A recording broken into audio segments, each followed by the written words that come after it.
Isso. E então, vou jogar a peteca aqui. E aí eu vou fazer uma questão assim. Então, vocês entendem também que nós temos essa consciência adormecida, né? E ela precisa de estímulos, né? Para que as questões possam vir à tona, né? Para que, né? E aí quando a gente fala disso, né? Imagina Jesus com toda a sua virtude, né, e com toda a sua palavra, o seu magnetismo, né, ele só de chegar perto ele já despertava essa consciência, né? Tinha alguns casos ali que ele nem falava nada e as pessoas já, né, no caso do Zaqueu mesmo, Zaqueu já fala assim, Jesus só entra na casa e já fala assim, ó, eu já vou restituir em dobro quem eu prejudiquei, mas Jesus nem tinha dito nada, né? Então na hora aquilo já, né, já despertou a consciência. Então, não é só, né, o fato da palavra, né, às vezes a ação, a atitude, né, também já modifica, né? Uma coisa é você ouvir, outra coisa é você conviver com uma pessoa que faz as coisas de uma forma correta, né, de uma forma exemplar.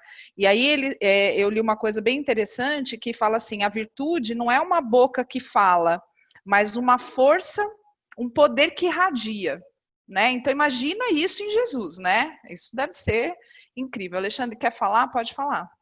Não, eu só queria dar um exemplo do que eu acabei de dizer, que o perfil de profeta tem mudado ao longo do tempo também, né? Nem sempre aqueles que vieram com o dom da profecia estão profetizando hoje em dia, né? Por exemplo, o George Floyd. O caso do George Floyd, ele foi uma baita de uma chave abrindo várias fechaduras, né? E desse ponto em diante começaram a abrir outras em outros lugares. E eu acho que exemplos como esse, infelizmente negativo, né? E tivemos que perder uma pessoa para a gente despertar, vão acontecer cada vez mais frequentes, né? A mensagem ela vai vir por outros caminhos também.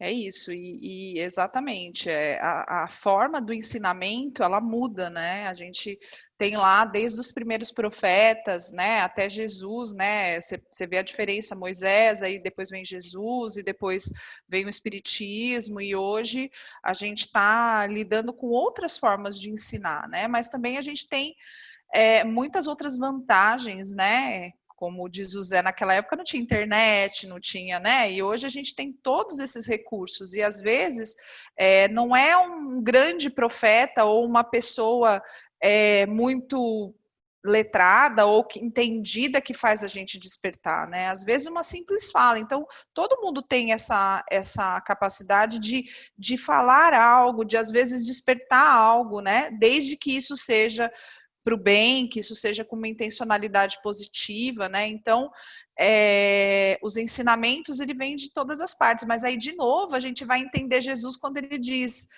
só vai ouvir quem tem ouvidos para ouvir, né? Depende da pessoa e depende do estágio evolutivo da pessoa, né? Porque tem gente que tantas e tantas coisas acontecem, né? Os ensinamentos vêm de tantas formas e a pessoa simplesmente ignora e não leva. E tem gente que às vezes uma mínima sombra de passar por alguma coisa já desperta essa consciência. E eu achei muito interessante essa parte, sabe? Porque de novo a gente volta para aquela questão do estar dentro de nós. A gente precisa voltar para si. Bom, para minhas considerações finais aqui, tem muitas parábolas que são interessantes do Cristo, né? E cada uma serve, aliás, eu diria que, independente do momento que você esteja, qualquer uma que você lê, você vai conseguir tirar alguma coisa legal para você aplicar no seu dia a dia. Você pode estar totalmente baixo astral, tá mal, você pega, é como se fosse os minutos de sabedoria, né? A gente consegue pegar uma parábola, ler a parábola e relacionar isso com a nossa vida e tirar um ensinamento, algo que vai ser legal, que vai ser complementar, que vai te ajudar no seu dia a dia. E eu dei algumas lidas em parábolas, e tem parábolas assim, dentro das parábolas mapeadas, são 40, né? E Tem algumas parábolas que certamente eu já ouvi algumas vezes, mas eu não me recordo assim com tanta frequência. Tem as clássicas, né? Os samaritanos, os trabalhadores da vinha. Você tem algumas que são clássicas que todo mundo sabe, que a gente já ouviu 200, 300 vezes. Mas eu queria dar um destaque aqui para, eu vou ler aqui, se vocês me permitem, é a parábola dos dois alicerces. Jesus ele fala que, eu vou ler aqui esse pedaço. Eu lhes mostrarei a que se compara aquele que vem a mim, ouve as minhas palavras e as pratica. E aí ele faz a comparação com os dois alicerces. Um alicerce é aquele que ouviu a palavra, usou a palavra e construiu a sua casa sobre rocha firme, e o outro ouviu a palavra, mas não praticou e construiu sua casa sobre o chão. Né? Ele ele colocou sobre o chão. Ele não fez o alicerce. Ele somente levantou do chão a casa. E aí veio uma torrente, e a torrente bateu na primeira casa, né? Que é a casa que foi construída sobre a rocha, e não fez absolutamente nada. Mas na segunda levou ao chão. E eu acho que é justamente isso. O Sidney falou ali, né, os ensinamentos do Cristo, as parábolas, elas vêm ensinar o básico, elas vêm mostrar o básico. E o básico é você construir o seu alicerce, é você construir a sua fundação, você fundamentar o seu conhecimento em algo válido. Se você fundamentar o seu conhecimento em gelatina, no primeiro assopro vai cair. Mas se você fundamentar na rocha, como diz a parábola, com certeza você vai não só compreender os ensinamentos do Cristo que ele deixou, mas estar apto a dar o segundo passo, o terceiro passo, e desvendando os conhecimentos que eu diria que grande parte está aí, mas a gente não consegue perceber, não consegue interpretá-lo da forma correta, mas a partir do momento nós conseguiríamos. Legal. Sidney, considerações finais? Eu diria o seguinte, que didaticamente a gente tem muito a aprender ainda. Talvez as coisas se atropelaram um pouco e a dinâmica do mundo pede isso, né? Cada vez coisas mais rápidas, coisas mais prontas. E outro dia eu falei disso aqui. As pessoas querem o conhecimento, inclusive religioso, mas querem as coisas fáceis, as coisas prontas. A gente tem uma responsabilidade enorme sobre isso, que é entender o meio termo de oferecer essa praticidade através da linguagem, do linguajar, da mensagem simples, só que justamente dizer isso aqui não é tudo, isso aqui é só o primeiro parágrafo, né?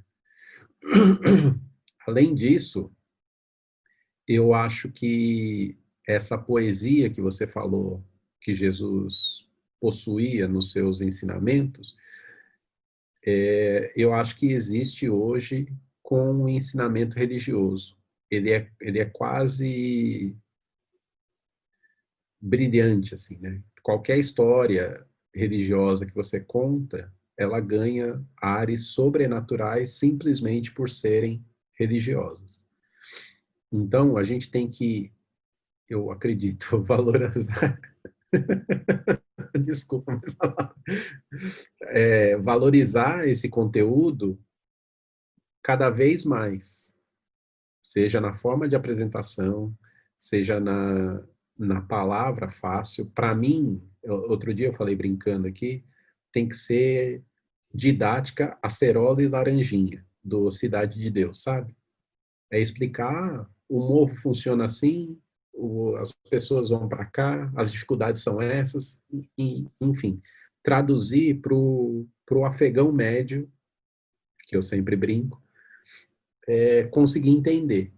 Aí depois dessa entrada, aí a gente aprofunda mais o tema, e para isso existe a escola mediúnica, existe milhões de outras atividades, trabalho voluntário, em que essas sutilezas a gente vai aprendendo ao longo do caminho. Não adianta também querer, na primeira passada, aprender o Espiritismo, porque não vai, né? O Espiritismo e eu acho que toda religião, é um processo em movimento, né? A gente está aprendendo enquanto estamos andando. Então, temos que estar dispostos a isso também. Legal, bem bacana. Carlinha, considerações finais? Eu penso assim, que a gente tem que olhar as parábolas e se colocar naqueles personagens. Escolher uma parábola que nos agrada mais e observar que em vários departamentos nós estamos naquele personagem. Né? E igual a parábola do samaritano, que todo mundo fala e que a gente percebe que é uma das mais ricas. Que momento nós somos os fariseus, que momentos nós somos o samaritano, que momentos nós somos o levita, né? O que eles representam da nossa vida, porque as parábolas, elas são para nós, como você falou, está dentro de nós esses conhecimentos, e qual que é o meu momento de despertar? Né? Eu tenho que despertar algo em mim e passar isso para as pessoas, porque quando eu falar, eu vou falar com mais propriedade, entendeu? Com mais autoridade moral. Porque, igual o Sidney falou, se a pessoa pega ali uma coisa que todo mundo está fazendo, eu faço igual, eu reproduzo, as pessoas não sentem. Então, quando eu falo baseada em experiência, naquilo que eu já senti, e aí eu posso despertar algo no outro, é porque elas percebem que aquilo é verdadeiro. Então, tem sentimento, tem radiação, tem emanação, tem amor. E com relação às parábolas, assim, a gente olhar com bastante amor, sabe, gente? A gente não olhar... Igual eu acho tão triste quando a pessoa pega até o evangelho e fala assim, tomei um tapa na cara. Não é a proposta de Jesus, dar tapa na cara de ninguém. Sabe, ele era profundamente amoroso, ele fez esse planeta só pra gente. Teve todo esse trabalho para construir almas, para evoluir seres, né, para que a gente pudesse evoluir. E a gente pegar as palavras dele, as parábolas, tudo que ele falou, e colocar de uma forma pesada, colocar aquilo como um peso, como algo trabalhoso, difícil, né? Como se a gente não pudesse entender nada daquilo. Então, quando a gente olha lá o Evangelho, eu sempre falo para o pessoal, olha aquilo que você já conquistou. A gente já tem um monte de anos aí, a gente tem mais de 10 mil anos, como diz o Raul. E aí a gente vai falar assim, eu não sei nada, eu não consigo fazer nada desse evangelho, esse livro é perigoso, eu já ouvi falar, esse livro é perigoso. Não é, gente. A gente tem que olhar tudo com bastante carinho, bastante amor, e até esses personagens, né? A gente fica rindo, mas assim, o levita, os fariseus, né? Olhar para eles com muito carinho, porque eles querem dizer alguma coisa para nós também. E... outra coisa que o Sidney sempre fala que eu acho bem interessante é essa parte da retórica. Porque eu ouvi numa palestra, que a mulher falou assim, quando você vai numa palestra e você sai de lá falando do palestrante, você não aprendeu nada. Quando você vai numa palestra e você sai pensando em você, daquilo que aquela palestra agregou para a tua vida, que ela expandiu os teus valores, foi boa. Foi uma palestra boa, porque ela mudou a tua vida. Então, a gente sempre pensar nisso, né? Olhar para a parábola, para o evangelho, o que isso aqui pode modificar a minha vida? Hoje eu posso ser melhor por conta disso? Eu posso ser melhor por conta disso. E a gente sempre melhorar. Nunca piorar, nem ficar se culpando, nem ficar falando besteira para a gente mesmo, sabe? Então, acho que a gente precisa se olhar com bastante carinho, com bastante amor, entender essas parábolas. Se não entender, ler de novo, se olhar ali no meio daqueles personagens e seguir em frente, porque a proposta do Cristo é seguir, né? Deixa eu fazer só um comentário. O Fábio, ele colocou muito bem em uma das nossas discussões, né? A gente é espírita, mas a gente sempre olha para o outro. É difícil a gente olhar para a gente, né? Acho que o primeiro, mais próximo nosso, somos nós mesmos, né? a gente também tem que ser indulgente, a gente tem que ser caridoso com nós mesmos, caso contrário vai ser difícil. E de novo, a gente volta para nós mesmos, né? Assim, a gente vai e volta para a gente mesmo, né? Então, porque é um processo interno, sim, é um processo de transformação, sim, que leva tempo, né? Muitas vezes a gente se trata mesmo com essa agressividade, com essa, né? Quantas vezes a gente fala, ai, como eu sou burra, ai, como eu sou isso, ai, como eu sou aquilo, e na verdade a gente tem que ter paciência também com a gente, né? De pensar que nós estamos num processo. E é bem interessante mesmo isso que a Carlinha falou. Obrigada, Carla, pela sua colocação. Zé, considerações finais? A gente está aqui falando na pedagogia de Jesus como mais um exemplo, né, a ser seguido, mas Jesus é exemplo para tudo, né? Eu, como escrevi agora há pouco aí no chat para vocês, acho que nós temos que olhar para Jesus como um grande catalisador. Como nós falamos já aqui, nós temos a consciência, temos tudo em nós. Só falta alguém dar aquela fagulha, dar aquela ignição, daquele start, né? Ou seja, a catálise, para a gente dali em diante tocar a reação em diante. Então, não é só um grande pedagogo, né? Das parábolas, quando a gente fala de Jesus, das parábolas, nós estamos falando do seu aspecto enquanto pedagogo, educador. Mas Jesus foi um grande economista. Quando ele fala, dai a César o que é de César, é uma ódio ao capitalismo. Quando ele fala, largue tudo, venda tudo e dê aos pobres e me siga, um grande comunista. Quando ele fala, quando ele transforma água em vinho, poxa, o cara é um grande químico, ele é o cara, resumindo, é o nosso catalisador para todas as ações que cada encarnação nós vamos aprendendo. Então, hoje, assim, pegando cada um de nós, hoje eu sou um físico, eu sou um pedagogo, eu sou alguém da comunicação, eu dou treinamento, mas nas próximas nós temos que treinando a cada ponto, até de repente com Jesus, nós vamos pensar assim, alguns bilhões de anos, estarmos nós aí tocando algum planeta, quem sabe, né? Enfim, sejamos otimistas. Exatamente. Cris, quer contribuir com alguma coisa? Tá tranquila? Tudo bem? Basicamente, eu acredito bastante no que a Carlinha falou, assim, eu acho que acho que até é uma questão de caridade com a gente mesmo, né, de ouvir, ler a palavra e colocar no nosso dia a dia, no nosso agir, né, no dia a dia, é o mais importante, né? Então, também o que você falou, né, Cláudia, sempre volta para a gente, né, para a nossa consciência, para o que a gente pode fazer com esse ensinamento. E às vezes eu acho também que a gente é muito duro com a gente mesmo, de olhar uma palavra que Jesus deixou e dizer, não consigo, não posso, não dou conta de fazer isso, né? Mas a gente também ser caridoso com a gente, né? Que a gente está num processo de evolução. Então, é um dia de cada vez, uma ação de cada vez, né? Então é isso. É isso, gente. Eu só queria dizer assim, né, que também a sabedoria, né, tem a ver com a quantidade, não só com aquilo que a gente lê e que a gente busca, também com a quantidade de perguntas que a gente é capaz de fazer.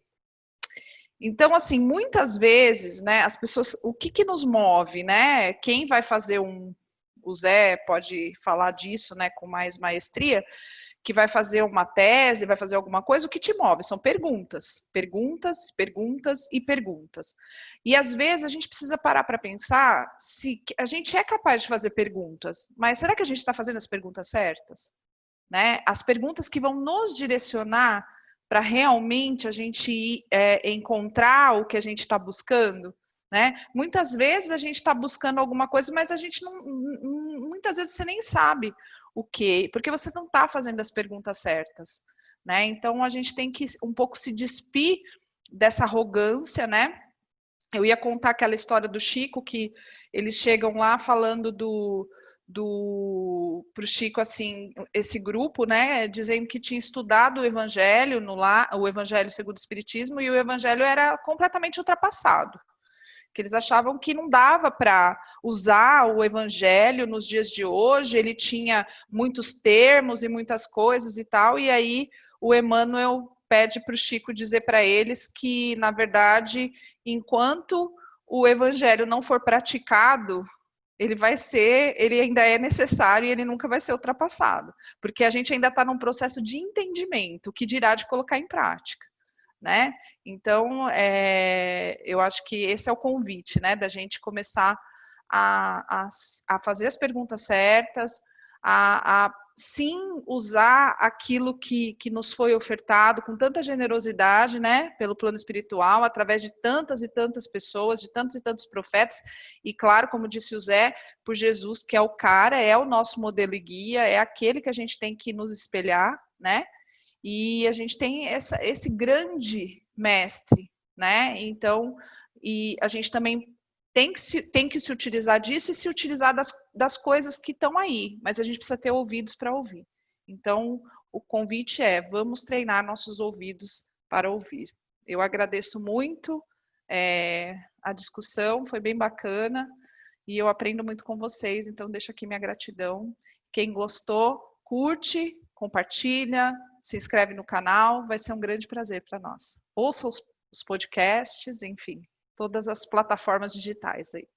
Beijo, boa noite.